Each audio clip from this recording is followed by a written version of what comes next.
আল্লাহু আকবার, আল্লাহু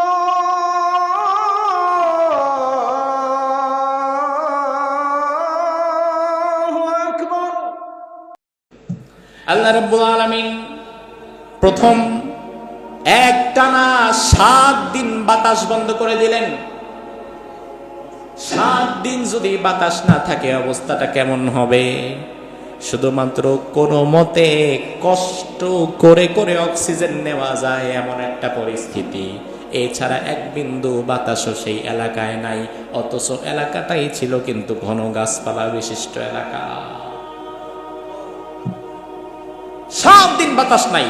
তাফসিরে কুরতুবী প্রণেতা বলেন, ইন্নাল্লাহ তাআলা হাবাসা আলাইহিমুর রিহ 7 আইয়াম। আল্লাহ তাআলা 7 দিন বাতাস বন্ধ করে দিলেন। ওয়া সাল্লাতা আলাইহিমুল হার হাত্তা আখাযা বিআনফুসিহিম ওয়া লাম ইয়ানফাহুম যিল্লু ওয়ালা মা। প্রচন্ড গরমে জনজীবন অতিষ্ঠ, মানুষ কাতরাচ্ছে, ছটফট করছে, মৃত্যু যন্ত্রণা উঠে গেছে। গাছের কাছে যায়, দেখে গাছের কাছে ছায়া নাই, পানির কাছে যায়, দেখে কুয়ার মধ্যে পানিও নাই। 7 দিন এই আযাব চলল।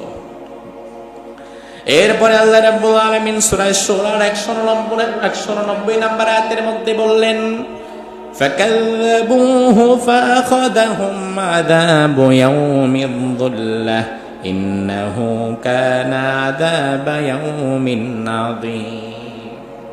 শুআয়ব নবীকে তো তারা মিথ্যা প্রতিপন্ন করেছিল, তারা তাদের বদ অভ্যাসগুলো থেকে ফিরে আসে নাই। আমি আল্লাহ তাআলা তাদের উপরে গজবের মেঘ দিলাম।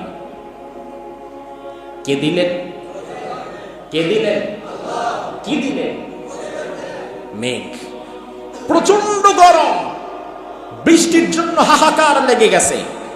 এমন সময় যদি আকাশে একটু কালো মেঘখণ্ড দেখা যায়, আনন্দ লাগে না? এই বুঝি বৃষ্টি হবে। পুরা কওমের লোকেরা এই দৃশ্য দেখে কি করলো?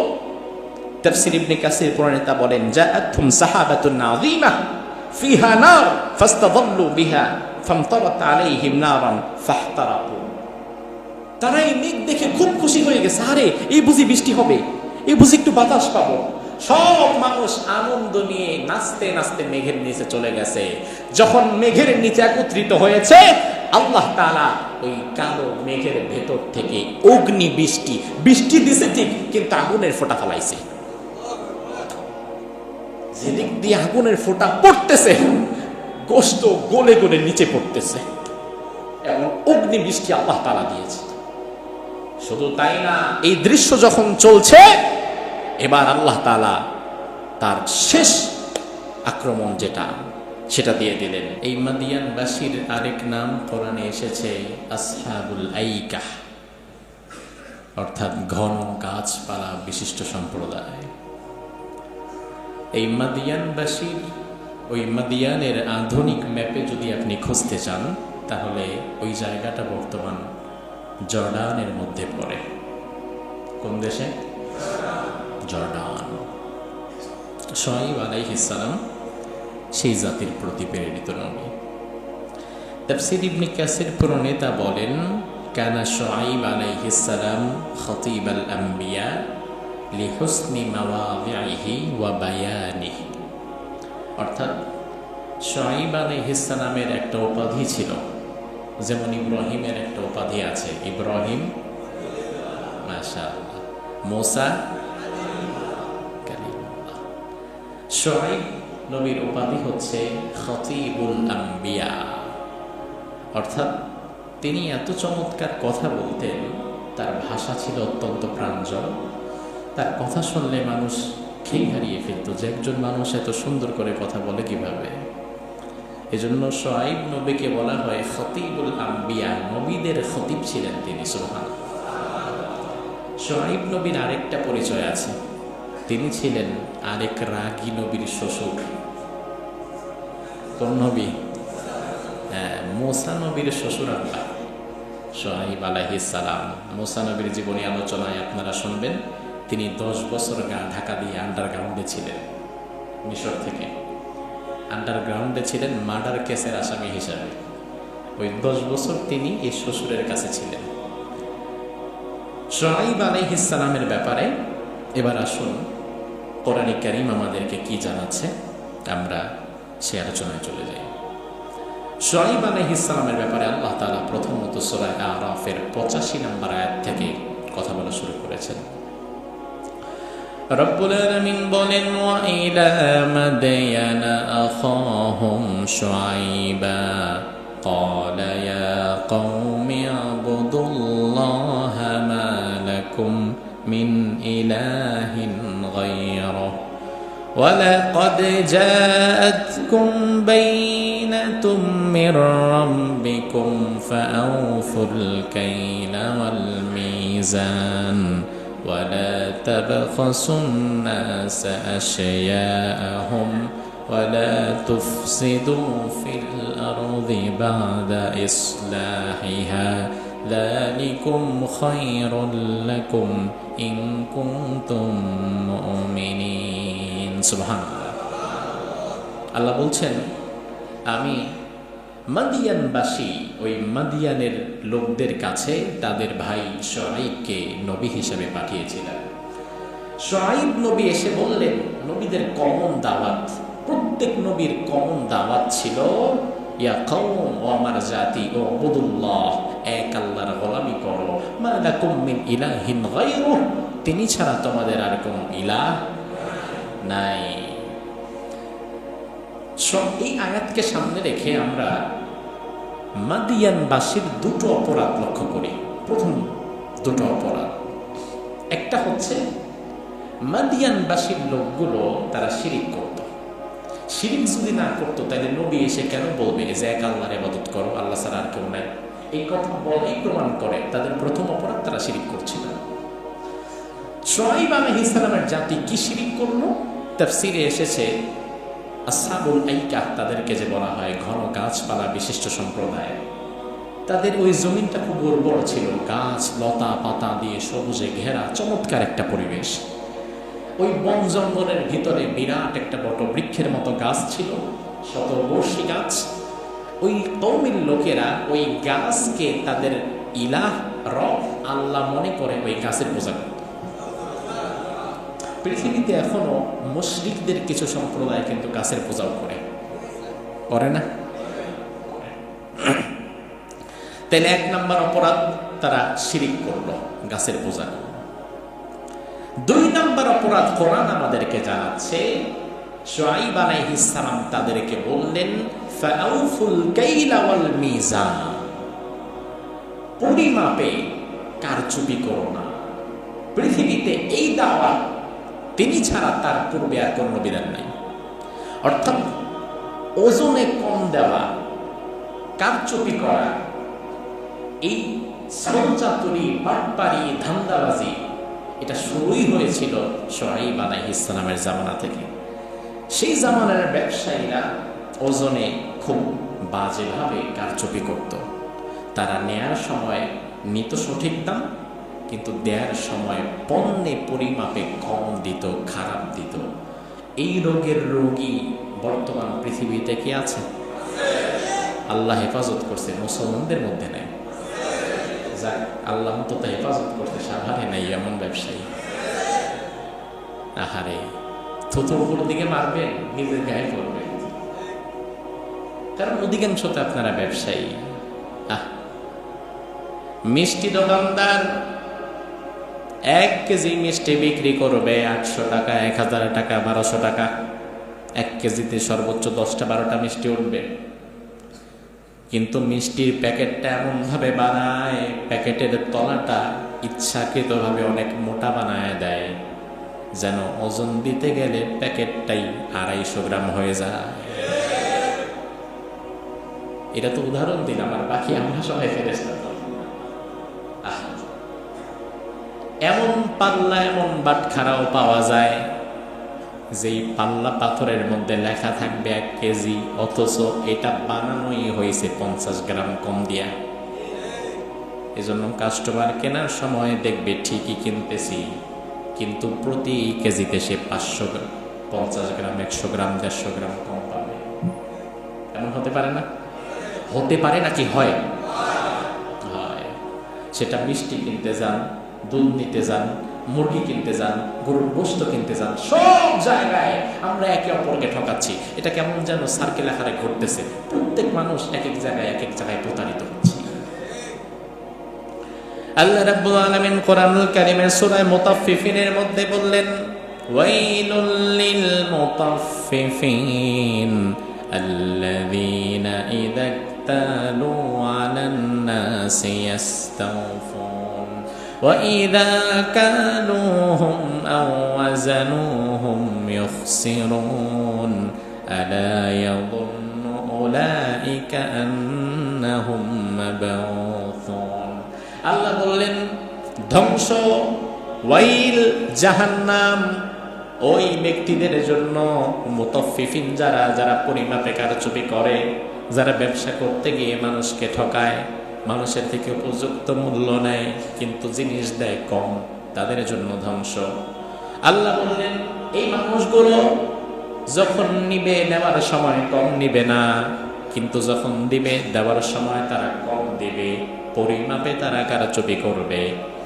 আল্লাহ বললেন, আহারে, পরিমাপে কারচুপি করে তুমি সারাদিনে যেই পয়সাটা বেশি কামালা, তুমি যদি সঠিক পরিমাপ দিতা তাইলে দিনে হয়তো ব্যবসা হইতো ৩,০০০, কারচুপি কইরা ব্যবসা হয়তো ২,০০০ বাড়ছে, ৫,০০০ হয়েছে।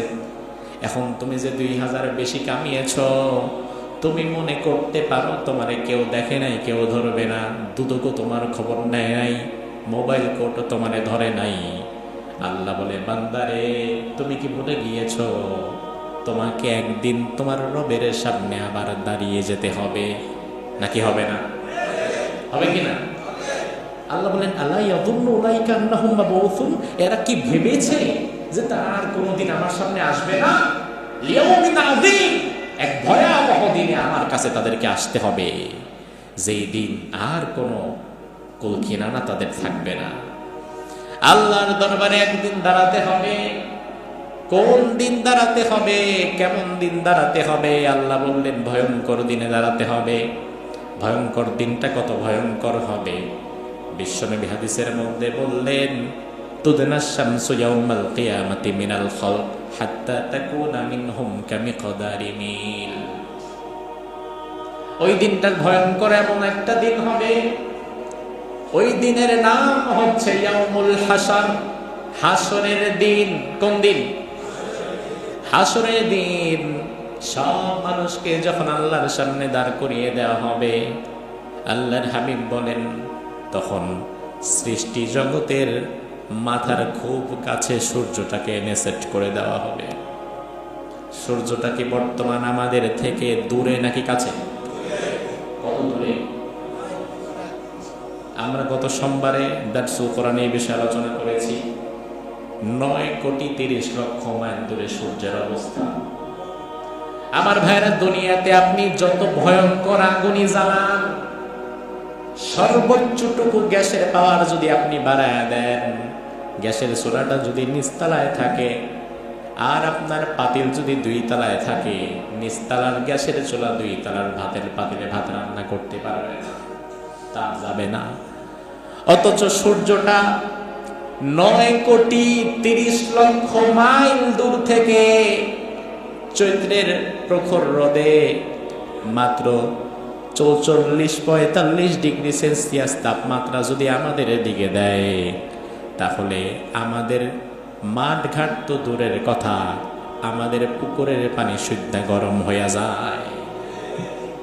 রাস্তার কুকুরগুলো জিহ্বাটা বের করে হাঁপাতে থাকে। আমরা ফ্যানের নিচে বসেও কপাল ঘামে, নাক ঘামে, টিকতে পারি না। অথচ 9,30,00,000 মাইল দূর থেকে মাত্র 45 ডিগ্রি সেলসিয়াস তাপ দিছে। ওই সূর্যের মাঝে তাপ মাত্র 45 ডিগ্রি সেলসিয়াস না, আরো বেশি আছে, আরো অনেক বেশি। 1,40,00,000 ডিগ্রি সেলসিয়াস তাপমাত্রা সূর্যের মধ্যে আছে। আল্লাহর হাবিব বলেন, হাসরের ময়দানে আল্লাহ তাআলা ওই ভয়াবহ সূর্যটাকে মাথার 1 মাইল দূরে অবস্থান করাবেন। আরেক বর্ণনায় এসেছে মাথার মাত্র 2.5 ইঞ্চি উপরে থাকবে সূর্য। সুরমা দেন, আমরা যে সুরমা দেই, সুরমা দানে শোলা কাটা যেমন 2-2.5 ইঞ্চি, সূর্যটা আমাদের মাথা থেকে গুনে গুনে 2.5 ইঞ্চি উপরে থাকবে। আড়াই ইঞ্চি উপরে সূর্য, পায়ের নিচে তামার জমিন। এই অবস্থায় আল্লাহ তাআলা সূর্যটার সুইচ যখন অন করে দিবেন, বিশ্বনবী হাদিসের মধ্যে বললেন, মানুষেরা গরমে ঘেমে ঘেমে ঘামের মধ্যে একবার ডুববে আর একবার উঠবে। গুনাহগারের মগজগুলো, মাথার মগজ টকবক করতে থাকবে। দুনিয়াতে এমন শাস্তি ভাবাই যায় না। তার কারণ দুনিয়াতে আপনি এমন গরমে কাউকে রাখলে যেখানে তার মাথার মগজ কাঁপতে থাকবে, সে তখন বাঁচবেই না, মরে যাবে। আর মরার পরে তো সে আর কোনো কষ্ট বুঝবে না। কিন্তু সেই দিন প্রচন্ড যন্ত্রণা হবে, যেই যন্ত্রণা মৃত্যুর চেয়েও হাজার গুণ ভয়াবহ। কিন্তু দুর্ভাগ্যজনক বিষয় হচ্ছে মৃত্যুই হবে না। যন্ত্রণার উপরে যন্ত্রণা হবে কিন্তু মৃত্যু হবে না। এমন ভয়াবহ দিন। বিশ্বনবীকে জিজ্ঞেস করা হলো, ইয়া রাসূলুল্লাহ, ওই ভয়াবহ দিনে আমাদের কতক্ষণ থাকতে হবে ওই ভয়াবহ অবস্থায়? কারণ হাসরের মাঠের পরে বিচার নিকাশ শুরু হবে। এখন হাসরের মাঠে যার এত কষ্ট হবে, পরবর্তীতে কি হবে? আল্লাহর হাবিব বললেন, আল্লাহ তাআলা বলে দিলেন, ফি ইয়াউমিন কানা মিকদারুহু 50,000 সানা, 50,000 বছর যতটুকু লম্বা, হাসরের মাঠটা, হাসরের সময়টাও হবে ততটুকু লম্বা। ও ভাই আমার, 50,000 বছর যদি দুনিয়ার নিয়মে হইতো তাও তো বেঁচে যেতাম। আল্লাহ রাব্বুল আলামিন কোরআনের মধ্যে বললেন, ওয়া ইন্না ইয়াওমান ইনদা রাব্বিকা কালফি সানাতিম মিম্মা তাউদ্দুন। দুনিয়ার মানুষের গণনায় 1000 বছর যতটা, আমি আল্লাহর কাছে একদিন ততটা। তোমাদের 1000 বছর আমার কাছে মাত্র একদিন। আর হাসরের মাঠটা যদি আল্লাহর কাছে 50,000 বছর হয়, তাইলে আমাদের কতটা? আল্লাহ রাব্বুল আলামিনের জন্য সূরা মুতাফফিফিনের মধ্যে বললেন, ও ব্যবসায়ীরা, যারা ওজনে কম দাও, দাড়ি পাল্লায় যারা কারচুপি করো, তোমরা জেনে রেখো, ইয়াউমা ইয়াকুমুন নাসু লিরাব্বিল আলামিন, আকাশ এবং জমিনের রবের সামনে তোমাদের একদিন দাঁড়ানো লাগবে। লাগবে না? লাগবে না? মধ্যবিত্ত মানুষ 750 টাকা কেজি গরুর গোশত স্বাভাবিক তো কিনে খায় না, খেতে পারে না।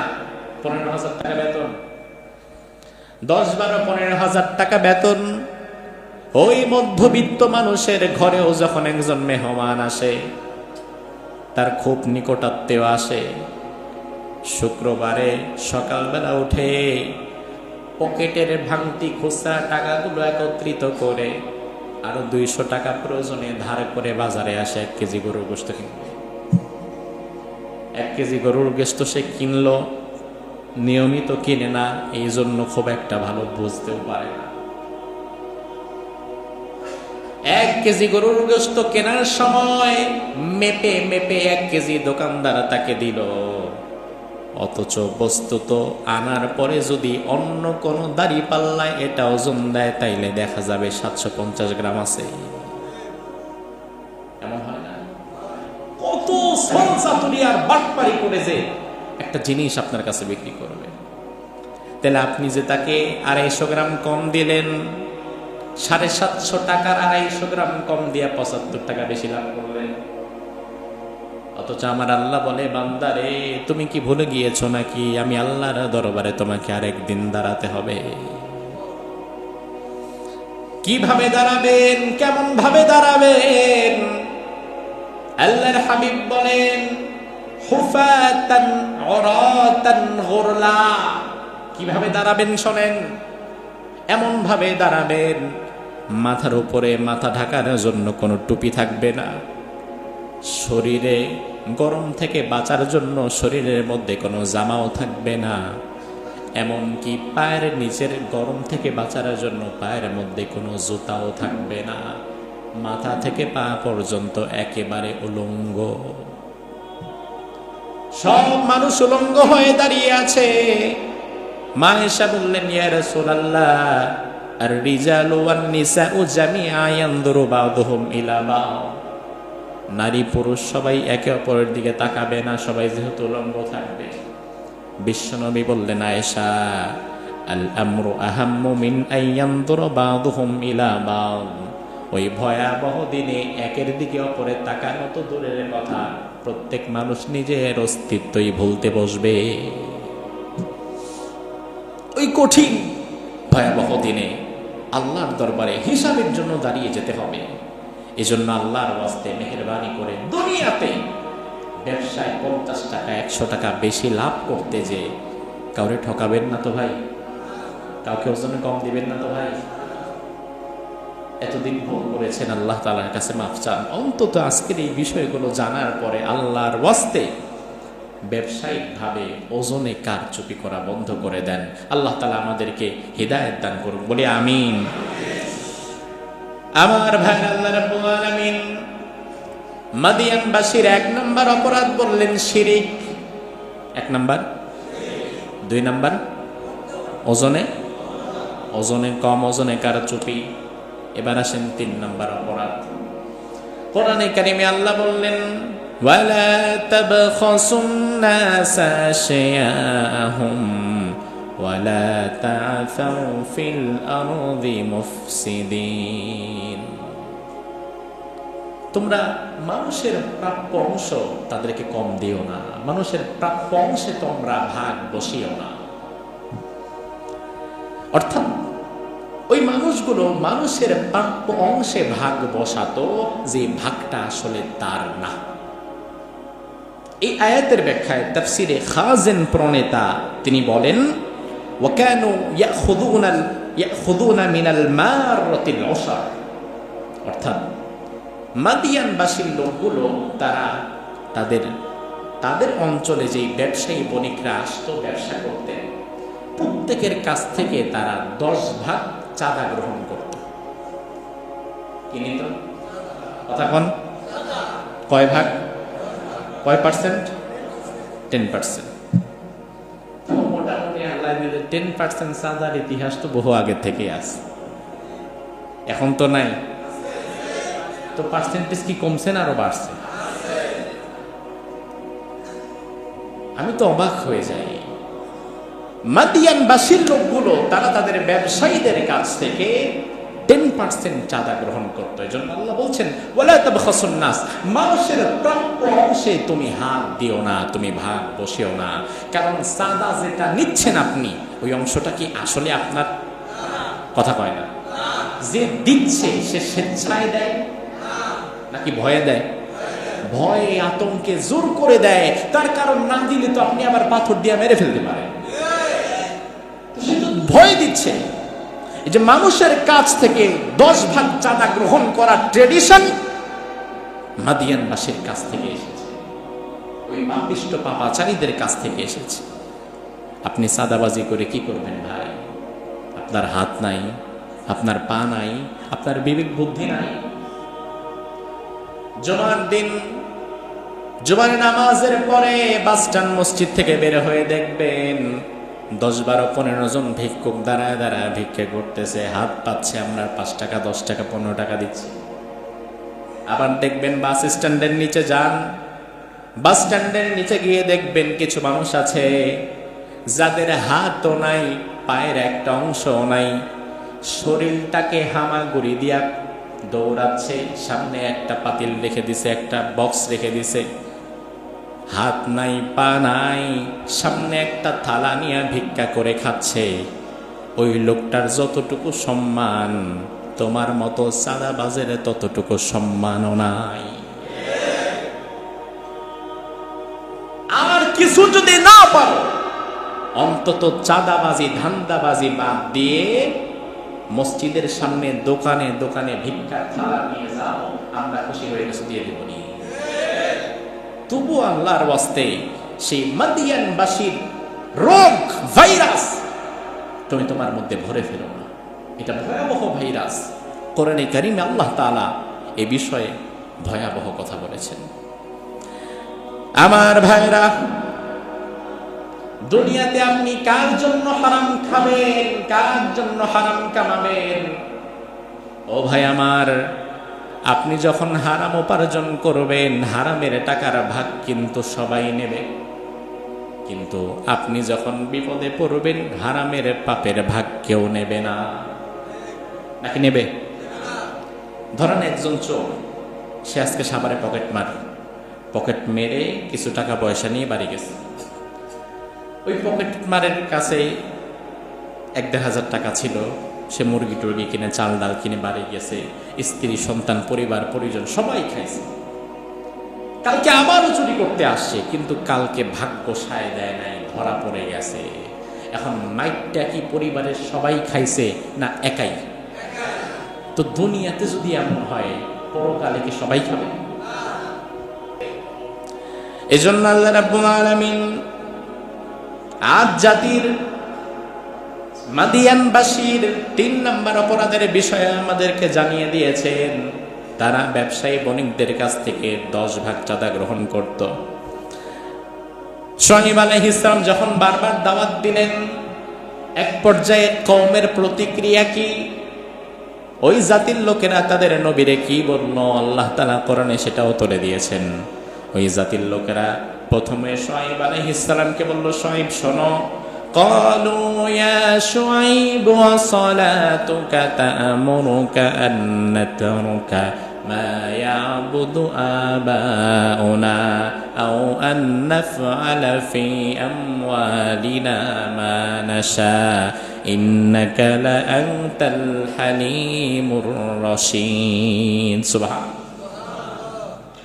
কওমের লোকেরা বলল, শুআয়ব শোনো, আসসালাতুকা তা'মুরুকা আন নাতরুকা মা ইয়াবুদু আবাউনা আও আন নাফআলা ফি আমওয়ালিনা মা নাশা। এই যে তুমি যে নামাজ পড়ো, তুমি যে জিকির আজকার করো, ধর্মকর্ম করো, তো তুমি তোমার ধর্মকর্ম নিয়ে থাকো। তোমার ধর্মকর্ম কি আমাদেরকে আমাদের সাদাবাজি আর ধান্দাবাজির বিরুদ্ধে কথা বলতে বলছে না? অর্থাৎ তুমি তোমার ধর্মকর্ম, মসজিদে তুমি নামাজ পড়ো, আমরা তোমার কিছু বলি? একদম নামাজের কথাই তুলে দিয়েছেন।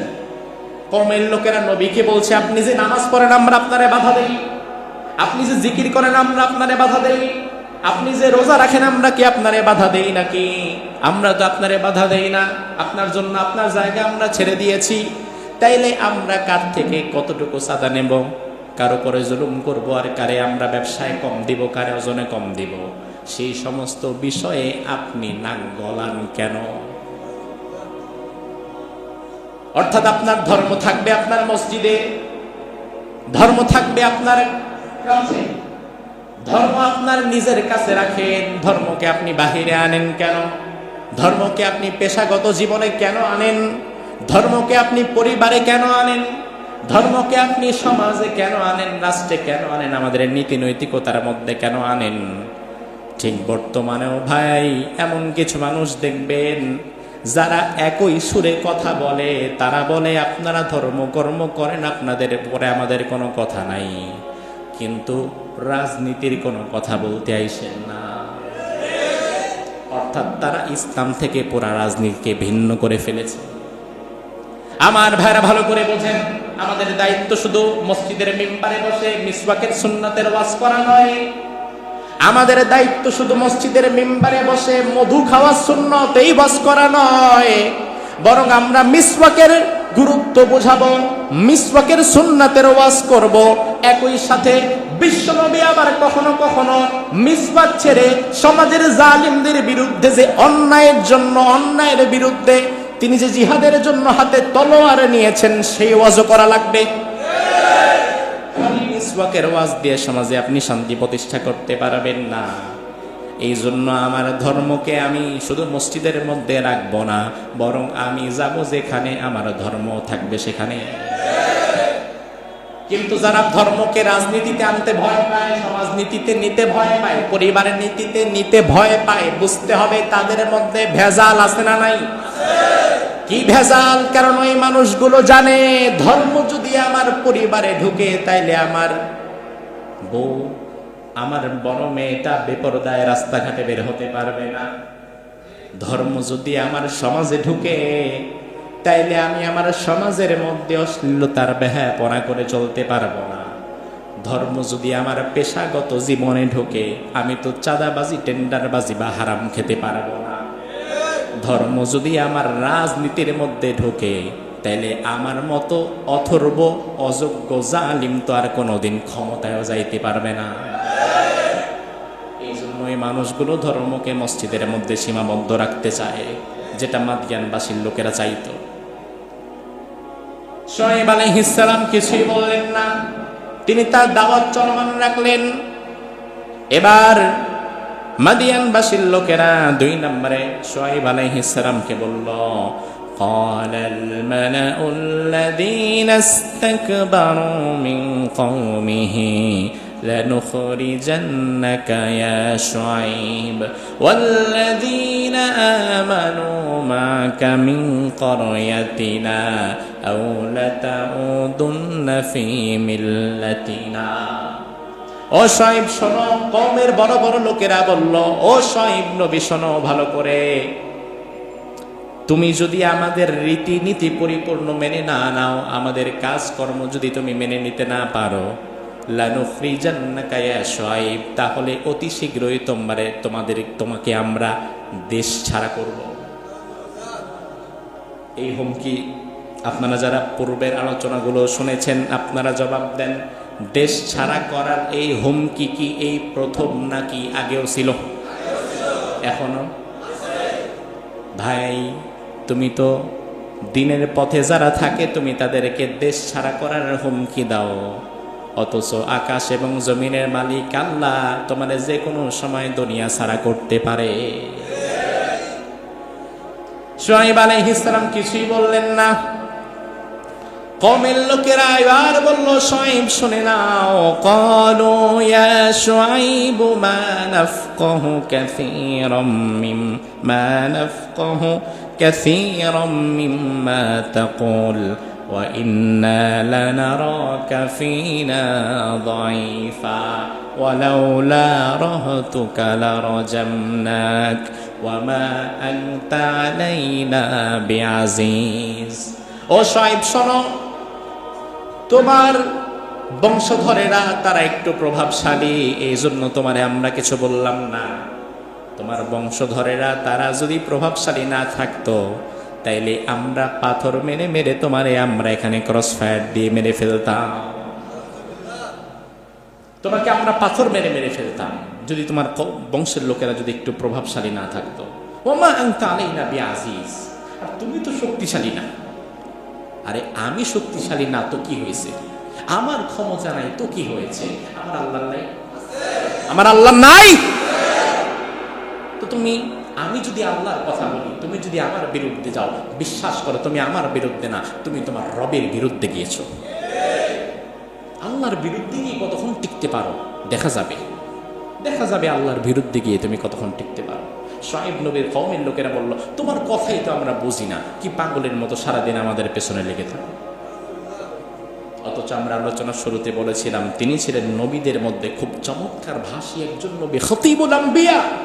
অথচ উম্মত বলে, তোমার কথাই তো আমরা বুঝি না। আরে বেটা, কপালে হেদায়েত না থাকলে তো কিছুই বুঝবি না। এত কিছু বলার পরে নবীকে যখন বলা হলো, আমরা পাথর মেরে হত্যা করে ফেলবো, দেশ ছাড়া করব, এবার শুআয়ব আলাইহিস সালাম শেষ কথা বলে দিলেন, আলাল্লাহি তাওয়াক্কালনা রব্বানা ইফতাহ বাইনানা ওয়া বাইনা কওমিনা বিল হাক্কি ওয়া আনতা খায়রুল ফাতিহিন। সুবহানাল্লাহ। শুআয়ব নবী বললেন, আলাল্লাহি তাওয়াক্কালনা, তোমাদের বিরুদ্ধে কথা বলার বা তোমাদের বিরুদ্ধে যুদ্ধ করার ক্ষমতা তো আমার নাই, আমি আমার রবের উপরে ছেড়ে দিলাম, আমি আমার রবের উপরে ভরসা করলাম। আমার রব তোমাদের মাঝে আর আমার মাঝে একটা কল্যাণকর ফয়সালা করে দিবেন, তার কারণ আল্লাহ চাইতে বড় ফয়সালাকারী আর কেউ হতে। এবার দেখেন আল্লাহ তাআলার আযাব, 3 ভাবে আল্লাহ তাআলা তাদেরকে মারলেন। আপনি একজন মানুষকে সরাসরি একটা শুট করলেন, গুলি করলেন, লোকটা মরে গেল, এটা একটা মৃত্যু, কষ্ট আছে, তবে ততটা নাই। যত টানা আরেকজনকে আস্তে আস্তে ধুকে ধুকে মারার মধ্যে আছে, আল্লাহ তাআলা এই কওমকে তেমন ধুকে ধুকে ধুকে ধুকে মেরেছে। আল্লাহ রাব্বুল আলামিন প্রথম এক টানা 7 দিন বাতাস বন্ধ করে দিলেন। 7 দিন যদি বাতাস না থাকে অবস্থাটা কেমন হবে? শুধুমাত্র কোনো মতে কষ্ট করে করে অক্সিজেন নেওয়া যায় এমন একটা পরিস্থিতি, এছাড়া এক বিন্দু বাতাসও সেই এলাকায় নাই। অথচ এলাকাটাই ছিল কিন্তু ঘন গাছপালা বিশিষ্ট এলাকা। 7 দিন বাতাস নাই। তাফসীরে কুরতুবী প্রণেতা বলেন, ইন্নাল্লাহ তাআলা হাবাসা আলাইহিমুর রিহ 7 আইয়াম। আল্লাহ তাআলা 7 দিন বাতাস বন্ধ করে দিলেন। ওয়া সাল্লাতা আলাইহিমুল হার হাত্তা আখাযা বিআনফুসিহিম ওয়া লাম ইয়ানফাহুম যিল্লু ওয়ালা মা। প্রচন্ড গরমে জনজীবন অতিষ্ঠ, মানুষ কাতরাচ্ছে, ছটফট করছে, মৃত্যু যন্ত্রণা উঠে গেছে। গাছের কাছে যায়, দেখে গাছের কাছে ছায়া নাই, পানির কাছে যায়, দেখে কুয়ার মধ্যে পানিও নাই। 7 দিন এই আযাব চলল। এরপরে আল্লাহ রাব্বুল আলামিন সূরা শূরার 199 নম্বর আয়াতের মধ্যে বললেন, ফাকাল্লাবুহু ফাআখাযাহুম আযাবু ইয়াউমিয যুল্লাহ ইন্নাহু কানা আযাবা ইয়াউমিন আযীম। শোয়েব নবীকে তো তারা মিথ্যা প্রতিপন্ন করেছিল, তারা তাদের বদ অভ্যাসগুলো থেকে ফিরে আসে নাই। আমি আল্লাহ তাআলা তাদের উপরে গজবের মেঘ দিলাম। কে দিলেন? কে দিলেন? কি দিলেন? মেঘ। প্রচন্ড গরম, বৃষ্টির জন্য হাহাকার লেগে গেছে। এমন সময় যদি আকাশে একটু কালো মেঘখণ্ড দেখা যায়, আনন্দ লাগে না? এই বুঝি বৃষ্টি হবে। পুরা কওমের লোকেরা এই দৃশ্য দেখে কি করলো? তাফসীর ইবনে কাসির প্রণেতা বলেন, জাআতহুম সাহাবাতুন আযীমা ফিহা নার ফাস্তাযাল্লু বিহা ফামতারাত আলাইহিম নারান ফাহতারাকু। তারা এই মেঘ দেখে খুব খুশি হয়ে গেছে, আরে এই বুঝি বৃষ্টি হবে, এই বুঝি একটু বাতাস পাবো। সব মানুষ আনন্দ নিয়ে নাচতে নাচতে মেঘের নিচে চলে গেছে। যখন মেঘের নিচে একত্রিত হয়েছে, আল্লাহ তাআলা ওই কালো মেঘের ভেতর থেকে অগ্নি বৃষ্টি দিছে ঠিক, কিন্তু আগুনের ফোঁটা ফলাইছে। যেদিক দিয়ে আগুনের ফোঁটা পড়তেছে, গোশত গলে গলে নিচে পড়তেছে, এবং অগ্নি বৃষ্টি আল্লাহ তাআলা দিয়েছে। শুধু তাই না, এই দৃশ্য যখন চলছে, এবার আল্লাহ তাআলা তার শেষ আক্রমণ যেটা, সেটা দিয়ে দিলেন। ফাআখাযাতহুমুর রাজফা ফাসবাহু ফি দারিহিম জাথিমিন। এই মুহূর্তে আমার প্রচন্ড জমিনকে শক্তভাবে কাঁপুনে দিলেন, ঘূর্ণিঝড় সৃষ্টি করে দিলেন। একদম মুড়ি মাখাইলে যেমন সব অস্তিত্বহীন হয়ে যায়, এমন ছাতুর মতো হয়ে গেছে সব। কোরআন কারীম বলছে, পরদিন সকালে এসে শুআয়ব আলাইহিস সালাম যখন দেখলেন, পুরো জনপদটাই কেমন যেন আর চেনা যায় না। কাআল্লাম ইয়াগনাউ ফিহা। এখানে দেখি কোনোদিন যে এখানে পৃথিবী সৃষ্টির পরে মানুষ যে ছিল, এটারই কোনো প্রমাণ নাই। এমন ভাবে বিদায় করেছে। ভাই আমার, সেই ক্ষমতাশীল আল্লাহ আজকে নাই? আল্লাহ তাআলা বর্তমান যারা সেই রোগাক্রান্ত, ওজনে কম দেয়, কারচুপি করে, খাদ্যে ভেজাল দেয়, মানুষের উপরে জুলুম করে, চাঁদাবাজি করে, ধান্দাবাজি করে, ওই রোগের রোগীদের কি শাস্তি দেওয়ার ক্ষমতা আকাশের মালিকের নাই? আচ্ছা, আল্লাহ তাআলা এই আলোচনাগুলো থেকে আমাদেরকে শিক্ষা নেওয়ার তৌফিক দান। আরো জোরে বলেন।